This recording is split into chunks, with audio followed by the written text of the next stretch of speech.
Imagine a young man, just 16 years old, standing on the brink of assuming the crown of an entire kingdom. Can you feel the weight of responsibility, the anticipation, the burden of legacy? This young man was Uzziah, a king destined for greatness, who transformed Judah into a land of prosperity and strength. Picture a leader admired by his people, whose hands seemed blessed by God. A leader who, over the years, expanded his kingdom, fortified cities, and introduced technological advancements that no one before him had ever imagined. This was Uzziah, a name synonymous with power and greatness throughout every corner of Judah. But what happens when someone begins to feel invincible? When power and adulation start to cloud one's judgment? Let's delve into the fascinating and tragic journey of Uzziah, a king whose glorious beginning was tainted by an act of disobedience that changed everything. In the beginning, Uzziah was everything a people could hope for. He was just, followed in the footsteps of his father, Amaziah, and sought God with fervor. Under the guidance of the prophet Zechariah, Uzziah ushered in an era of military victories and astonishing innovations for Judah. The walls of Jerusalem rose stronger, the army became invincible, and the fields yielded abundant harvests. Each victory bolstered Uzziah's confidence. Each innovation was a step towards a brilliant future. Judah thrived under his rule, and Uzziah became a living symbol of leadership and success. But as with every great story, there was a twist. Uzziah's success planted a seed of pride in his heart, a seed that would grow and lead him to defy the very divine laws he had vowed to follow. And it was this seed of pride that began his downfall. Picture the scene: a powerful king, wrapped in arrogance, on the verge of committing an act that would strip him of glory and plunge him into a dark and lonely path. Uzziah's journey, marked by triumph and tragedy, was only beginning. When the crown of Judah was placed on Uzziah's head, he was only 16 years old, a young man, still in the prime of his youth, bearing the weight of an entire kingdom on his shoulders. Shaped by the principles of his father, Amaziah, and guided by the prophet Zechariah, Uzziah displayed an impressive capacity for leadership from the very beginning. The people of Judah saw in him a figure of hope and renewal. Under his command, the kingdom flourished. The lands became more fertile and the cities more secure. Uzziah invested heavily in infrastructure, erecting walls and towers that symbolized not just security, but also the strength and stability of his leadership. His devotion to God did not go unnoticed. Every victory on the battlefield, every innovation implemented, was seen as a sign of divine blessing. Uzziah thrived not only as a ruler, but also as a spiritual leader, guiding his people along the path of righteousness. Under Uzziah's command, the landscape of Judah transformed dramatically. Every city, every fortification, and every cultivated field reflected the vision and vigor of a young king determined to leave his mark on history. Uzziah was not just a talented military strategist. He was a visionary. Understanding the importance of protecting his people and their lands, he launched an ambitious fortification project. Jerusalem, the beating heart of the kingdom, was surrounded by imposing towers at strategic points. These towers not only provided defense, but also stood as symbols of power and stability. The reinforced walls ensured that any external threat would think twice before attempting an attack. Beyond security, Uzziah recognized the value of innovation on the battlefield. He equipped his army with war machines that could launch arrows and large stones with devastating precision.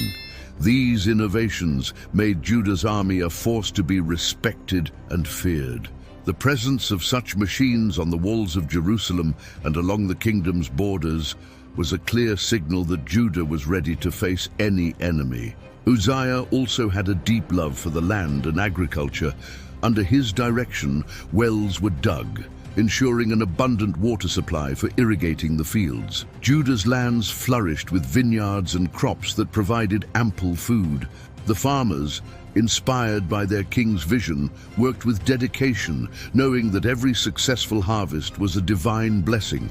Prosperity permeated the kingdom. The streets of Jerusalem buzzed with commerce. The markets were filled with fresh produce, and celebrations reflected the joy and gratitude of the people. Uzziah was seen as a hero, a leader who not only protected his people, but also provided them with a better life. At the height of his power and glory, Uzziah began to change. Success brought with it an unseen burden: pride. Initially, Uzziah kept his heart turned toward God, aware that all his victories were the result of divine blessings. But gradually, he started to believe that his success was due to his own skill and wisdom. The line between confidence and arrogance grew increasingly thin until it finally broke. On a fateful day, Uzziah made a decision that would seal his destiny. Driven by a desire to exert total control over his kingdom and perhaps to prove something to himself, he decided that he should burn incense on the altar of the Lord's temple. This act, seemingly simple, was actually a grave sacrilege. Burning incense on the altar was a privilege reserved exclusively for the priests, descendants of Aaron, not for kings. But Uzziah, in his arrogance, believed he was above these sacred laws. The scene was dramatic. Uzziah, dressed in his royal majesty, entering the temple with determination. The priests, led by Azariah, were dismayed. They knew that such an act was a serious transgression and tried to dissuade the king. The confrontation was inevitable. The high priest Azariah, along with 80 courageous priests, confronted Uzziah, pleading with him to reconsider. But pride had blinded Uzziah, and he refused to listen. Then, in a moment that seemed suspended in time, the wrath of God manifested. As Uzziah held the censer, leprosy suddenly appeared on his forehead. Shock and horror spread throughout the temple. Uzziah, who had entered with the demeanor of a god among men, was suddenly reduced to human fragility. The priests immediately expelled him, and Uzziah fled, fully aware of the weight of his transgression and the divine punishment now marked on his own flesh. From that moment on, Uzziah's life changed forever. The once powerful and invincible king was now marked by leprosy, a disease that would isolate him from his people and the very temple he had tried to profane. His reign, which had been one of great success, began to be overshadowed by a darkness of his own making. The downfall of Uzziah became a pivotal event. Forced to live in isolation, Uzziah retreated to a separate house.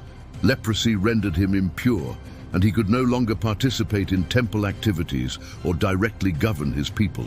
Contact with others was limited, and the once powerful king found himself in a kind of gilded prison, cut off from those who once revered him.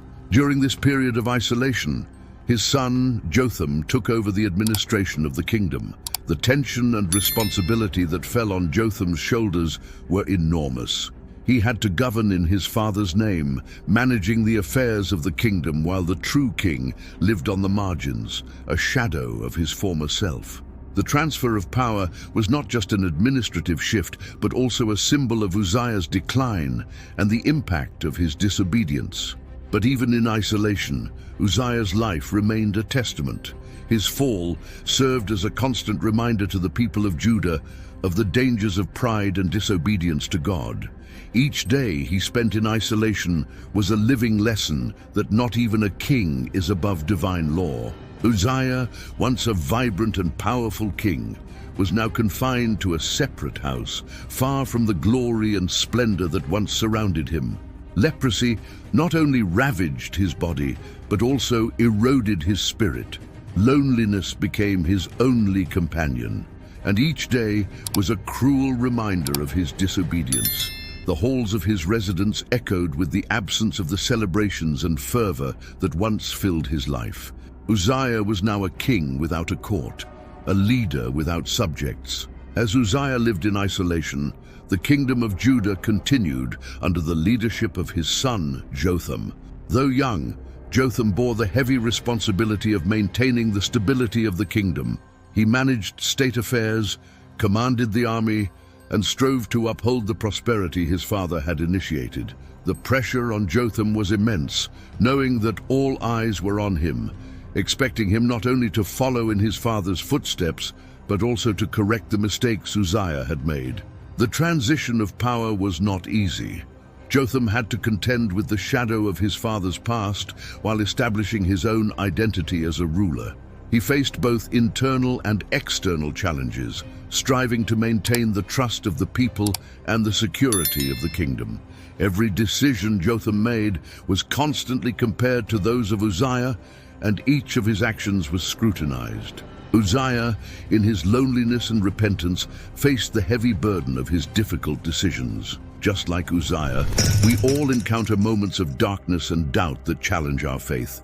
But it is in these moments that the teachings of Jesus Christ offer an unparalleled light. Imagine facing daily challenges with divine guidance that not only strengthens, but transforms your life in a deep and lasting way. We present to you the practical guide to overcoming daily challenges with the teachings of Jesus.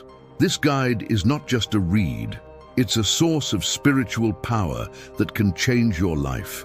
Discover how to apply the eternal teachings of Jesus to real-life situations, finding solutions that go beyond the superficial. Now is the time to strengthen your faith and experience the peace that only the presence of Jesus can bring. Don't miss this unique opportunity for transformation. Click the link below and allow the wisdom of Jesus to guide every aspect of your life, bringing clarity, hope, and renewed confidence in the future. In the final days of Uzziah, a king who once shone brightly like the sun, he lived out his days in the twilight of regret and isolation. Leprosy had ravaged his body, and loneliness weighed heavily on his soul. He was separated from the people he once ruled and from the temple, where he had committed his greatest mistake. Uzziah, once a symbol of power and prosperity, had become a living reminder of the consequences of pride and disobedience. His isolation was profound, yet his silent influence lingered. The people of Judah, when reflecting on the past, saw a king who had the potential for greatness, but who fell due to his own ego. Uzziah's life served as a lesson, a warning etched into the collective memory of the nation. Every whisper about him in the streets of Jerusalem carried a mix of reverence and sorrow, a constant reminder that even the mightiest can fall. When Uzziah finally succumbed to his illness, the news of his death spread throughout the kingdom. The pain of his loss was felt, not just for the absence of a king, but for the tragic end of a figure who had once promised so much. His funeral, though respectful, was marked by the impurity that leprosy had imposed on him. Uzziah was buried in a field adjacent to the royal tombs, separated by the mark of his transgression. Yet despite the tragedy of his final years, Uzziah's legacy was not entirely bleak. His achievements as a military leader and administrator left an indelible mark on Judah. The fortifications he built continued to protect Jerusalem, and the agricultural innovations he implemented sustained the people for many years. Uzziah was a complex figure whose accomplishments and failures intertwined to form a rich tapestry of lessons and reflections. The name of Uzziah continued to be recounted in stories and teachings. His life was a powerful metaphor for human frailty in the face of the temptation of power. The people of Judah learned from his rise and fall, seeing in him a mirror of their own struggles and aspirations. Uzziah was not forgotten. He became part of the spiritual and cultural fabric of the nation, an eternal reminder that true greatness comes from humility and obedience to God. The story of Uzziah is a tapestry rich in vibrant colors and deep shadows, a narrative that echoes through the ages with timeless lessons. As we reflect on his life, we are reminded that the path of power is fraught with temptations and challenges that can both elevate and destroy. Uzziah began his journey as a young king with a heart devoted to God, guided by wisdom and justice. Under his leadership, Judah flourished, becoming a strong and prosperous kingdom. But, as in many human stories, pride slowly crept in, transforming his heart and actions. The power that could have been a blessing became a trap. The tragedy of Uzziah lies not only in his disobedience, but in the lesson it offers us. His leprosy, visible and cruel, was a symbol of the internal corruption that pride had caused. His forced isolation was not merely a physical punishment, but a metaphor for the spiritual separation he experienced. He was distanced from his people and his God, living out the rest of his days in bitter loneliness. Yet Uzziah's legacy is complex. He shows us that even the most powerful are vulnerable to falling, that true leadership requires humility and reverence to the divine. His military achievements and agricultural innovations continued to benefit Judah long after his death, reminding us that actions have lasting repercussions, for better or for worse. As the nation of Judah looked back on Uzziah's reign, they saw a reflection of their own aspirations and failures. His life served as a guide and a warning, a narrative that echoed through future generations, shaping the collective consciousness of the people. And for us, Uzziah's story remains relevant. It invites us to reflect on our own journey, our own temptations and challenges. It reminds us that true power does not lie in strength or conquest, but in humility, wisdom, and the constant pursuit of divine guidance. The life of Uzziah, with all its glories and tragedies, continues to resonate as a powerful testament to the human condition. It challenges us to look inward, to recognize our own weaknesses, and to seek the true greatness that comes from obedience and service to a higher purpose. As we conclude this journey through the life of Uzziah, we are left with a profound and lasting reflection on the nature of power, pride, and redemption. May we learn from his story and strive in our own lives to walk with humility and wisdom.